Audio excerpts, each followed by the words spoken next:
Divan rojan da germeke zêde heye hakikaten li gelek şehrên me bajarên me û ev germa zêde li herêmê jî welatiyan bêzar dike. Li Mêrdînê jî bi saya ava spî welatî dikarin xwehênik bikin gerek kes tên vê derê yani dişin ava spî dikevin avê û xwehênik dikin. Ava spî di navbera midyat û nizîbînê de ye. Ev der bi ava xwe ya sar û xwezeya xwe ya xweş balê dikişîne. Welatî seranserê salê tên vê derê ji xwe re digerin û behna xwe vedidin. Van rojan germahî gelek zêde ye. Welatî jî aciz dibin. Ji bo vê jî berê xwe didin ava spî. Dikevin ava sar û xwehênik dikin. Em ji her din vê ava doğal mugimî xwehînik kin. Maşallah qeşaya. Hin kes dikevin avê, hin kes jî li cihên xwezayê digerin.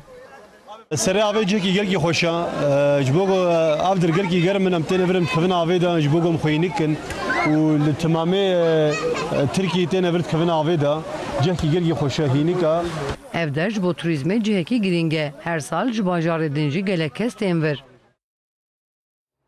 Ji navçeyan jî ji bajaran jî gelek insan diçin ava spî temaşvanêja û wisa hênik dibin.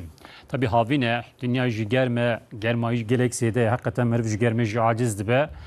Lê tevê wê jî mêvanên Entabê gelek zêde ne. Entab bajareke qedîm em bêjin. Turîst